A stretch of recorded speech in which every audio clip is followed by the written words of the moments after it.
Imagine looking in your rearview mirror and seeing two motorcycles traveling at like 60 kilometers an hour in pitch darkness. Right, and the riders are just casually holding hands across the lanes. Yeah. Today, we are looking at what happens when the unwritten social contract of your daily commute just completely collapses. Because we do tend to view traffic as this, perfectly predictable system. You stop on red, you go on green.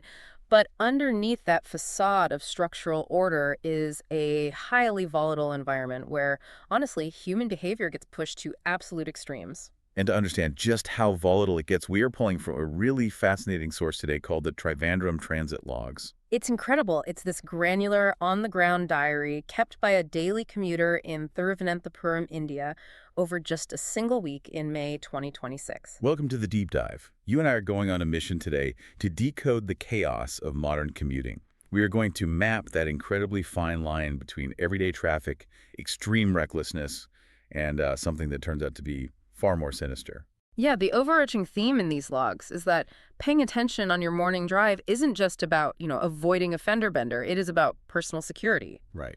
These records show how a routine drive can instantly pivot from entirely mundane to genuinely life-threatening, purely based on the psychological state of the drivers around you. So let's start with the psychology of the daytime rush hour. Our first log drops us right into May 1st, 2026. It's about 16:31 in the afternoon. Prime rush hour. Exactly. The author is navigating this notoriously congested stretch near the Shababik restaurant, just past the Infosys signal. And they're entering what they call a yellow box junction. Right, and just to clarify that for anyone listening, a yellow box junction is one of those painted grids in the middle of an intersection. You legally aren't supposed to enter it unless your exit path is completely clear. Yeah, it's designed specifically to prevent gridlock. Okay, let's unpack this because it creates a really unique physical constraint on the road. It does. Because of the rules governing that painted box, vehicles are temporarily forced to space themselves out artificially. And the author provides this vivid measurement of the layout. Yeah. The geometry of it is just incredible. It's like a perfectly locked-in game of Tetris. That's a great way to put it. Right. The author describes sitting perfectly in what they call the pocket. Directly ahead, there is exactly a 3-foot clearance behind a Hyundai Venue. Okay. Hugging the left lane line, leaving exactly 2 feet of space, is a Mahindra Thar. And the author is safely cushioned right in the middle. It is this rare moment of just geometric perfection. But traffic systems naturally trend toward entropy and chaos. So when you experience a moment of uniform spacing like that, it actually induces a false sense of security. Oh, really? How so? Well, your brain registers the symmetry and signals that the system is functioning properly. The drivers around you relax their grips on the steering wheels. Maybe they let their foot ease off the brake pedal just a fraction, all because the environment feels predictable. But that predictability gets shattered in literally a matter of seconds. Yeah, the author calls them glitches in the system. Yeah. Out of nowhere, this Bajaj Pulsar motorcycle, with a faded number plate and a pillion rider, a passenger on the back, executes what the author calls an airbrush overtake. Which is just a terrifying term. It really is. Yeah. They squeeze through the gap on the left, threading the needle right between the author's side mirror and the side of that Mahindra Thar. And the clearance is 1 inch. A single inch? The literal 1-inch gap. This hyper-aggressive move startles the Thar drivers so badly that they have to physically jolt their SUV forward just to reclaim their space on the road. And that physical jolt from the Thar driver is a massive injection of instability into the whole system. And it doesn't even stop there. Right on the heels of the Pulsar, a Yamaha R15 V3 motorcycle, also carrying a passenger, repeats the exact same stunt. They start playing leapfrog. Yes. The R15 swings way out to the left to blast ahead, while the Pulsar pins itself to the tail of the Thar before executing a high-speed air filtering move directly between the Thar and the Venue ahead of it. It's pure chaos. But, okay, I have to play devil's advocate here for a second. Is there ever a defensive justification for squeezing into a 1-inch clearance at a junction exit? Or is this purely main character syndrome? I mean, lane filtering is legal in some places, specifically to prevent rear-end collisions, right? Sure, that is a common defense, but physics completely invalidates it in this specific scenario. How so? There's a fundamental difference between filtering through stationary or crawling traffic at, 5 miles an hour and threading a 1-inch gap at rush hour exit speeds. When you are moving at speed, a 1-inch clearance is effectively a 0-inch clearance. Wow. Okay. Let's break down the human reaction time involved. It takes the average human roughly 3/4 of a second just to perceive a visual threat in their periphery. Long. Then it takes another 3/4 of a second to actually move their foot from the accelerator to the brake. That is a full second and a half where a 2-ton vehicle is traveling completely blind to the new reality around it. So they're just banking on luck. Exactly. When those motorcycle riders thread a 1-inch gap, they are entirely relying on the assumption that the heavy vehicles around them will not drift by a single millimeter during that 1.5-second cognitive blackout. Oh man, it's like trying to force a high-pressure hose through a cracked pipe. The traffic flow is already at maximum capacity. By injecting themselves into that tiny gap, they're just dramatically increasing the pressure until the system bursts. And the author points out this deeply unsettling psychological shift happening here. It's basically a gamification of risk. Yeah, they literally say the road is not a video game. Right. When humans are encased in metal boxes, navigating heavy congestion, there is a tendency to stop seeing the surrounding cars as vehicles containing families and start seeing them purely as geometric obstacles to bypass. Which removes all the margin for error for everyone else. Yeah. If the venue ahead just taps its brakes, or if the Thar driver overcorrects out of shock, that 1-inch airbrush instantly turns into a massive multi-vehicle pileup. Which actually brings us to a really fascinating transition in these logs. Because during the day, riders exploit the traffic flow to shave off, maybe a few seconds from their commute. Yeah, daytime is all about beating the traffic. Right. But when the sun goes down, that daytime urgency morphs into something else entirely. It becomes this bizarre sense of invincibility and a demand for spectacle. The motivation completely changes. They are no longer commuters, Yeah. They are performers. Okay, so log 2 takes us to May 5th at 21:20. It's pitch black. The location is National Highway 66 on the stretch from Lulu Mall toward the Chaka Elevated Highway. And the environmental context here is so crucial. The author notes that there are 0 functional streetlights on this segment. None. None. It is an absolute void. The only visibility comes from the rhythmic, blinding flashes of oncoming headlights and the red glow of tail lamps. So it's an environment that naturally demands hypervigilance. Which makes what the author witnesses next just completely absurd. They are cruising toward the elevated highway, and an R15 with a passenger similar to the bike from the first log zips past them. It settles into the lane about 1 electric pole length ahead of the author's car. Okay. Then the passenger on the back of the R15 turns around and starts looking backward, clearly waiting for someone. Right. Then a Bajaj Pulsar pulls up alongside them. But this Pulsar is carrying 3 people, 3 individuals crammed onto a single motorcycle. Which is already incredibly dangerous. All gets worse. As they are moving at speeds over 60 kilometers per hour, in the pitch dark, the passengers on both moving bikes extend their hands out and lock them. They physically tether 2 independent moving vehicles together at highway speeds. Yes. The author says it looked exactly like a jet fighter docking for midair refueling. Here's where it gets really interesting, 'cause it's like a low-budget action movie where the actors completely forgot they don't have stunt doubles or safety harnesses. That's a great analogy, but what's fascinating here is the sheer compound layering of risks. If we isolate the mechanics of this, it is a masterclass in compounding hazards. Break that down for us. Let's look at the physics of a Bajaj Pulsar carrying 3 adults. You have a machine engineered for the weight distribution of 2 people. When you add a 3rd adult, the suspension completely bottoms out. Meaning what exactly? Meaning the shock absorbers have literally 0 travel left. They cannot compress any further to absorb impacts. If they hit even a small pothole or a minor dip on that unlit highway, the rigid frame takes the entire kinetic impact. Oh, wow. So the bike just bounces. Basically.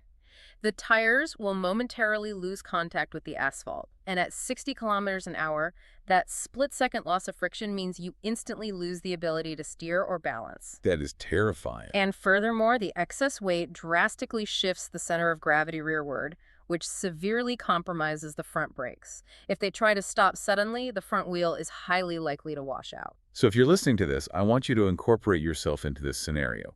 Think about your own commute home in the dark. Imagine you are driving the car directly behind this formation. You're totally helpless. Exactly. You are trapped behind a circus act involving 5 people balanced on a total of 4 wheels, connected by human arms. The collective danger to the surrounding drivers is immense. Because of that physical link between the 2 passengers, they've destroyed their independent stability. If that overloaded pulsar hits a pothole and wobbles, the linked arms guarantee that it drags the R-15 down with it. So both bikes go down. Yes. 5 people are instantly thrown onto the highway in pitch-black conditions, directly into the path of the vehicles trailing them. And, like the author points out, without high beam assist, these riders are effectively invisible until the very last second. You wouldn't even have time to brake. No, not at all. Mimicking a casual stroll hand-in-hand at highway speeds is how you end up a statistic. It places the fatal consequences entirely on the shoulders of the innocent drivers behind them. It does, and both of these first 2 logs showcase a need for extreme visibility, right? The daytime riders want you to watch them dominate the traffic geometry. The nighttime riders are literally putting on a stunt show. Right, but commuting isn't just about protecting your car from bad drivers. It's recognizing that the road is this highly public, highly vulnerable space where you are inherently observable. Exactly. Which shifts our tone completely for the third log. We've discussed riders who treat the road like a stage.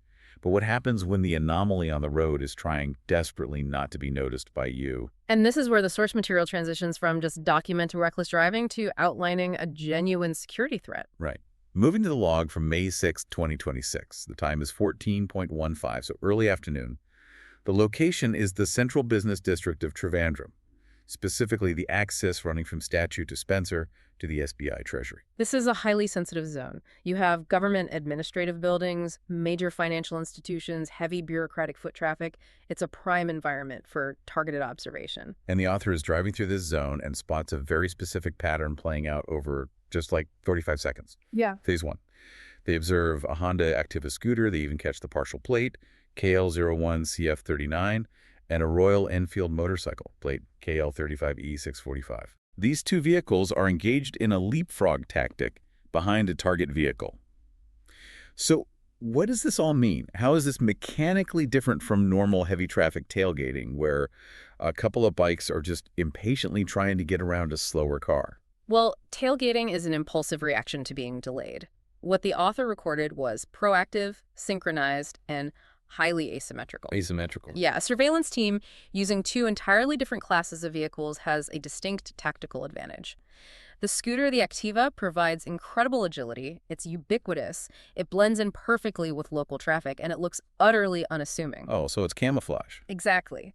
The Royal Enfield, conversely, provides heavy torque and presence. It has the power to quickly close large gaps if the target suddenly accelerates. So they have agility and power covered between the 2 of them. Right, and by constantly switching which vehicle is in the lead position directly behind the target, that leapfrog tactic, they exploit a very specific psychological blind spot called mirror fatigue. Wait, mirror fatigue.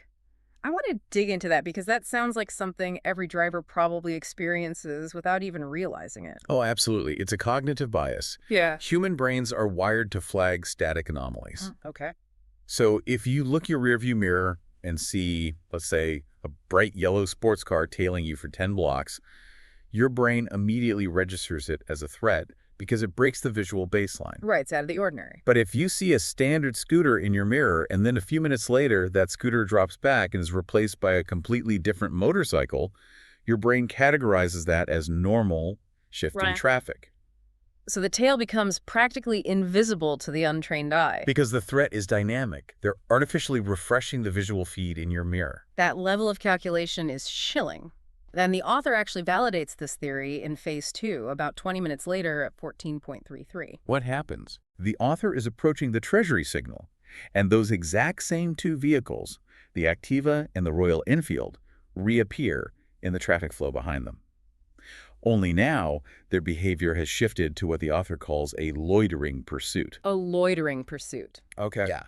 They're maintaining a sufficient distance so they don't look like a pair, but they are perfectly synchronized with the author's pace. They're actively managing the gap.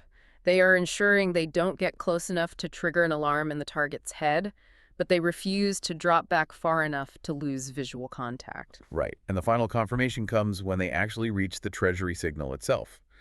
The 2 vehicles execute a classic break contact maneuver. Which means they just dissolve into heavy traffic.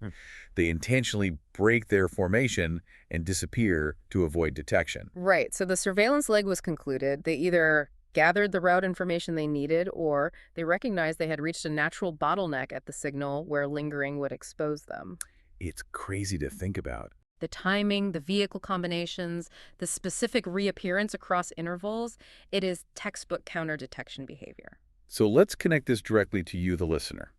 Think about your own daily routine. You're driving home from work or you're heading to a regular meeting.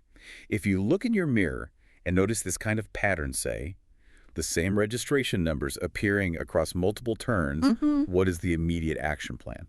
This is so critical because the right move goes directly against your natural human instinct. Which is to run home, right? Exactly. When we feel threatened or observed, our instinct is to seek safety in the familiar. You feel an overwhelming urge to drive home and lock your door or pull into your office parking garage where you feel secure. But you shouldn't do that. You absolutely must not do that because doing so hands them the exact destination they are looking for. You are giving the surveillance team their final, most valuable data point. Oh, wow. Yeah. So what do you do instead? You need to alter your route completely. You drive to a well-lit, highly populated public area, navigate to a busy shopping center, pull up to a hospital entrance with security cameras, or, ideally, drive directly to a police station. Right. You must force them to break contact on your terms in an environment where they cannot operate covertly. That fundamentally changes how you view the road. I mean, we started this deep dive looking at the raw physical chaos of these transit logs. Yeah. The daylight hours giving us those 1-inch gaps where people treat 2-ton vehicles like obstacles in a video game. Then the pitch-black nighttime highways where riders discard physics entirely to perform mid-air hand-holding stunts. Right, turning public infrastructure into a theater of extreme risk. Yeah. But those are the overt dangers. They assault your senses. They demand an immediate adrenaline-fueled reaction from you. But then we ended in the cold, calculated environment of the central business district, where the danger isn't loud and it isn't fast. Yeah. It's quiet. Extremely quiet. It's incredibly patient. It is coordinated vehicular surveillance designed specifically to operate underneath your cognitive radar. Which really brings us to a profound realization about how we navigate public spaces. You know, the author of the Transit Logs makes this incredible note that surveillance thrives on a lack of awareness. Yeah. It relies entirely on you treating your commute as a passive routine. Because every day we are conditioned to constantly check our mirrors for the obvious erratic hazards, right? The people speeding, the cars swerving across lanes, the blatant rule breaker. Exactly. But I want to leave you, the listener, with one final unsettling thought to ponder on your next commute. Let's hear it. What if the greatest threat to your personal safety isn't the erratic driver drawing all of your attention? What if the real danger is the perfectly calm, patient driver who blends in flawlessly, quietly mirroring your every single move without making a sound? Man, the next time you check your rearview mirror, ask yourself, are you just looking at the traffic, or are you actually looking to see who's looking back at you? Thank you so much for joining us on this deep dive into the Trivandrum Transit Logs. Keep your eyes open, stay sharp, and stay safe out there on the roads.